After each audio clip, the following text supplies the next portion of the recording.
금을 보유하는 것은 미국의 국채에서 벗어나기 위한 중국의 전략이다. 트럼프 입장에서는 중국의 이 같은 전략을 무력화시켜야겠죠. 지금 패권 전쟁을 벌이고 있으니까. 달러 패권에서도 비트코인과 스테이블 코인은 굉장히 전략적인 활용이 될 거예요. 크립토가 달러 패권에 도움이 될 때까지만 가상자산 크립토를 키우겠죠. 이론적으로는. 그러면 언제까지 크립토가 달러 패권에 도움이 될지를 한번 판단해 보면 되는 거예요. 네, 안녕하세요. 저는 경제 스토리텔러 김창익이라고 합니다. 이번에 방송 출연을 하게 된 계기는 비트코인의 시대라는 책이 4월 16일 날 출간돼서 책을 소개할 겸 또 책 얘기하면서 비트코인에 관한 얘기도 들려드릴 겸 해서 출연하게 됐습니다. 일단 트럼프의 계획을 알려면 시진핑의 계획이 뭔지를 먼저 알아야 될 것 같아요. 시진핑의 계획은 중국은 지금 미국과 패권 전쟁을 벌이고 있잖아요. 그래서 달러 패권에서 벗어나기 위한 전략으로 디지털 위안을 키우고 있어요. 그러니까 CNY, ECNY라고 해서 쉽게 얘기해서 디지털 위안화를 이제 결제를 하는 시스템을 만들겠다는 거죠. 그게 처음에 중국에서도 이제 많이 쓰고 있고, 중국은 지금 알리페이라든지 여러 가지 디지털 페이먼트 시스템이 전 세계적인 수준이에요. 그러니까 이걸 이용해서 그러면 이제 1대1로라고 해서 이제 중국이 차관을 해주고 경제적인 지배권을 얻으려고 하는 스리랑카 여러 가지 나라들이 있었죠. 이 벨트를 중심으로 일단 디지털 위안화를 이제 사용하는 블록을 만들겠다는 거고요. 또 러시아하고 이제 연합된 브릭스라는 경제권에서도 러시아의 디지털 화폐도 있을 거고 루블화도 있을 거고, 중국도 자체적으로 구성한 디지털 위안화를 이제 브릭스 안에서 쓰려고 하는 움직임들이 있어요. 그러니까 이런 여러 가지 움직임들은 지금 현재 달러 패권이 정치적으로 이제 악용이 되니까 거기서 벗어나려고 하는 반달러 진영의 대표적인 움직임이죠. 그리고 중국은 특히나 석유 결제를 달러로 하는 게 지금 가장 큰 문제예요. 그러니까 사우디아라비아에서 또는 이라크에서 이란에서 석유를 사는데, 이 석유를 사기 위해서 하루에 1,500만 배럴의 석유를 중국이 수입을 하는데 100% 달러로 환전을 해야 돼요. 그럼 여기에 수수료도 들어갈 거고, 또 스위프트망을 이제 이용하니까 달러 결제망, 미국 중심에. 그러니까 이제 미국이 만약에 러시아를 스위프트망에서 배제한 것처럼 중국을 쫓아내면 중국은 원자재 석유를 수입할 수 없게 돼요. 그러면 중국의 산업은 망할 거고, 미국이 이제 무역전쟁, 패권전쟁에서 언제든지 이런 스위프트망이나 달러 패권을 악용할 수 있는 어떤 극단적인 상황이 올 수도 있다라는 두려움이 있겠죠.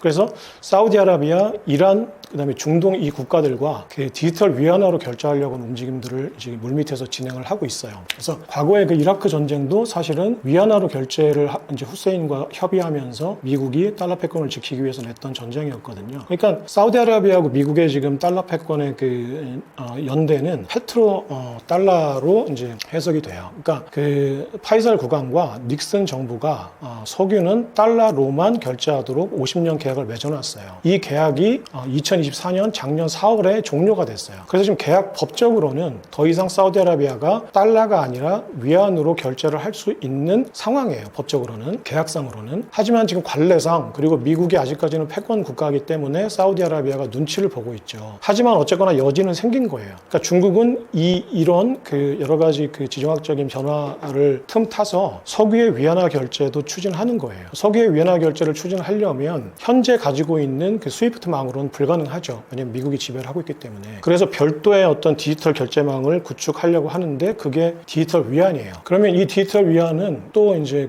중국의 전략은 뭐냐면, 미국의 채권을 팔아서 금을 보유하는 거예요. 미국의 채권이 곧 달러의 패권이거든요. 그러니까 미국의 채권을 팔겠다라는 거는 달러의 패권을 서서히 약화시키겠다라는 전략도 있고요. 그리고 그걸 금으로 바꿔놓음으로써 달러에서 벗어난 안정된 화폐 제도를 구축하겠다는 거예요. 그래서 금은 디지털 위안의 근원 자산이 되는 거죠. 자, 그러니까 디지털 위안은 달러 패권에서 벗어나기 위한 중국의 디지털 전략이다. 그리고 금을 보유하는 거는 미국의 국채에서 벗어나기 위한 중국의 전략이다. 그리고 디지털 위안을 뒷받침해주는 근원 자산으로서의 어떤 안전판으로서의 어떤 의미가 있다라는 거죠.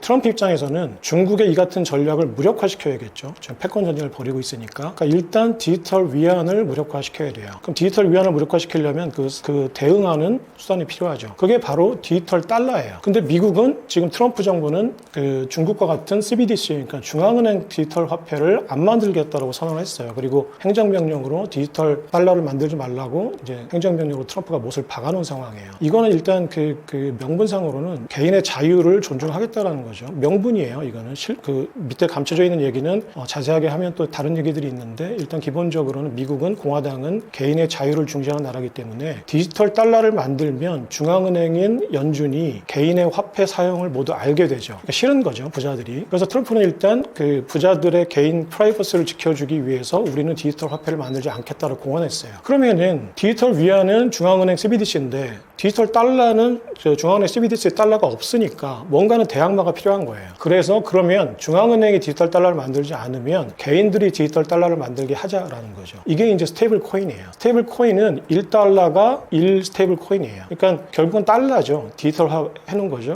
연준이 발행하는 게 아니라 개인 기업들이 발행한다는 것만 차이가 있어요. 그래서 디지털 스테이블 코인을 발행해서 디지털 위안화를 무력화시키자. 왜냐면 아직까지는 전체 경제는 60%가 달러가 지배하기 때문에 디지털 위안화를 무력화시키는 방법으로 디지털 달러를 만든 거죠. 그 민간에. 그리고 비트코인을 트럼프가 육성하는 방안 중에 하나는 달러 패권을 위한 건데 그 중에 하나는 중국이 보유하고 있는 금을 무력화시키는 어떤 차원도 있어요. 이건 아직까지는 공부를 하고 있기 때문에 명확한 근거는 아닌데 그냥 한번 시나리오를 얘기하면 비트코인은 디지털 금이잖아요. 근데 지금 중국은 채권을 팔고 미국의 채권을 팔고 금을 엄청나게 보유하고 있어요. 그래서 미국의 채권 가격은 떨어지고 금 가격이 막 엄청나게 올라갔죠. 지금 온스당 3,500달러까지 올라가서 작년 초에 비하면 거의 2배가 됐어요. 그러면 만약에 지금 세계 경제가 근본위제에서 지금 근본위제는 닉슨 척후에 벗어났지만 사실은 아직까지 안전자산으로서 금이 차지하고 있는 그 위치가 막강하거든요. 그래서 중국이 금을 보유하는 건데 달러에서 벗어나기 위해서 만약에 디지털 금이라고 하는 비트코인이 스탠다드가 됐다.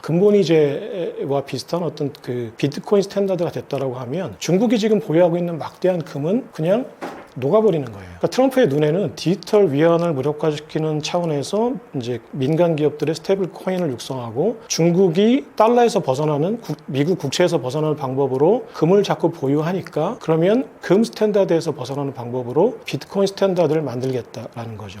근데 여기서 한 가지 문제가 지금 현재 중국보다 미국이 금을 훨씬 더 많이 가지고 있어요. 그럼 만약에 미국이 금을 무력화시킨다고 하면은 지금 포트녹스나 그 세계 금고에 있는 8,000톤 미국의 장부상으로는 8,000톤의 금이 있는데 이 8,000톤의 금은 녹아버리는 거예요. 미국이 비트코인 스탠다드를 과연 원할까라는 건데 지금 미국이 보이고 있는 움직임을 보면 미국은 금을 팔아서 비트코인을 보유하는 쪽으로 지금 계속 전략들을 짜고 있어요. 그러니까 금이 비쌀 때 팔아서 비트코인으로 보유를 하자. 그리고 어느 순간 금보다 비트코인 비중이 높아질 때쯤이 되면 우리는 비트코인 스탠다드로 가겠다. 그러면 중국의 탈달러화 정책은 완전히 무력화되는 거죠. 트럼프의 전략은 지금 이겁니다. 달러 패권에 도움이 되기 때문이에요. 일본 질문에서도 설명을 드렸지만 일단 중국의 패권 전쟁에서도 비트코인이 상당히 필요하고요. 달러 패권에서도 비트코인과 스테이블 코인은 굉장히 전략적인 활용이 될 거예요. 근데 한 가지 중요한 그러면 트럼프가 왜 이렇게 생각을 바꾸게 됐을까? 트럼프는 막무가내로 비트코인은 사기라고 했었고 달러가 좋은 돈이다, 비트코인은 나쁜 돈이다 라고 굉장히 단순하게 이분법적인 생각을 가지고 있었어요. 2016년 일기 집권 때만 해도 나는 달러 패권의 수호자야, 난 달러가 좋아, 비트코인은 디지털 화폐고 아무런 가치가 없는 돈이야, 사기야 라고 했었죠.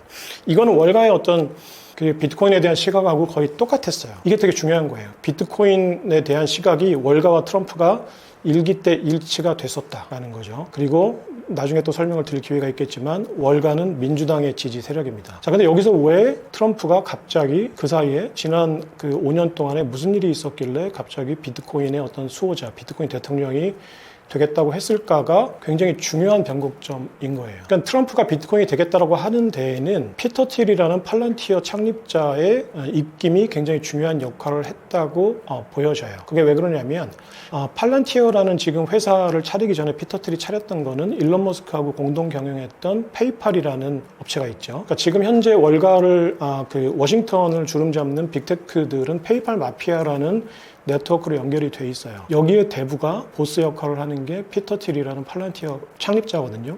이 팔란티어 창립자가 페이팔에서 2020년 초기부터 계속 하려고 했던 게 금융이었어요. 그러니까 페이팔은 지불 시스템이거든요. 그냥 간단하게 그냥 카드 또는 송금하는 시스템이에요.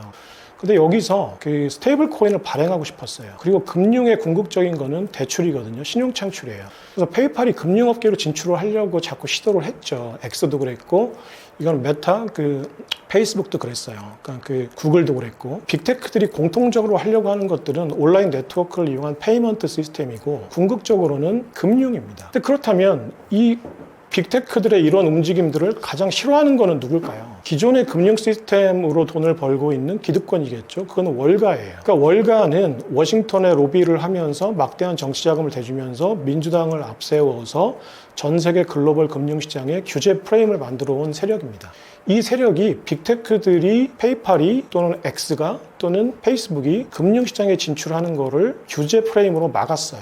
그래서 그러면 이거를 극복하는 전략들이 필요했던 거예요. 일론 머스크와 그리고 피터 틸은. 그러면 주커버그하고 이 사람들은 빅테크 천재들이에요. 머리는 세계에서 가장 좋은 사람들입니다. 전략을 만들었겠죠. 그럼 이 사람들이 만든 전략이 뭐냐? 하나의 프레임을 짜는 거였어요. 그게 뭐냐면 크립토, 스테이블 코인, 비트코인은 달러 패권에 도움이 된다예요. 그러면 우리가 스테이블 코인을 만들고 또 비트코인을 제도권으로 들여놓고 그리고 크립토 시장을 육성하는 게 달러 패권, 공화당 또는 트럼프가 지향하는 달러 패권에 도움이 됩니다라는 프레임을 짜놓고 청문회라든지 그리고 인허가 과정에서 막강한 로비를 했어요. 막강한 정치 자금을 써가면서.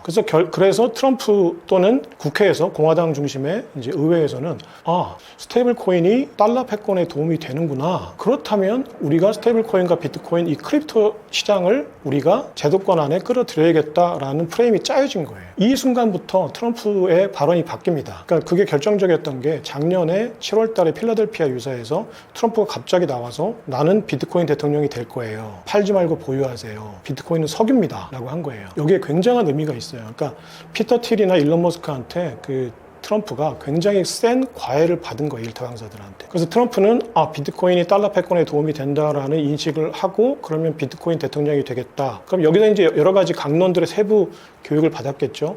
자, 그럼 중국을 견제하는 데도 비트코인이 유용합니다. 스테이블 코인이 미국 국채와 달러 수요를 늘려주는 역할을 할 겁니다. 그러니까 스테이블 코인을 육성하세요. 그리고 이거는 기존의 금융사들이 하기엔 어렵습니다. 왜냐면 그 사람들은 낡은 호벌 시스템을 가지고 있는 낡은 금융망을 쓰거든요.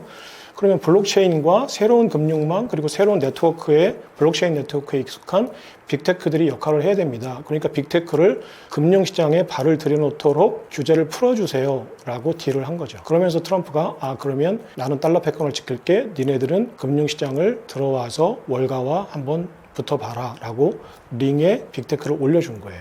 이것이 지금 현재 미국이 금융을 바라보는 크립토를 바라보는 시각입니다. 그러니까 트럼프의 눈에는 민주당 월가라는 구도가 있어요. 적이죠. 그러면 자기는 월가가 등을 돌리면 선거 자금이 없습니다. 그리고 돈줄이 없어요. 근데 어느 순간 돈줄이 될 수 있는 빅테크들이 와서 우리가 금융을 할 테니 시장을 열어주세요. 그러면 우리가 당신의 뒷배가 돼주겠습니다. 당신을 등에 업고 우리는 월가와 싸워서 금융시장을 장악하겠습니다.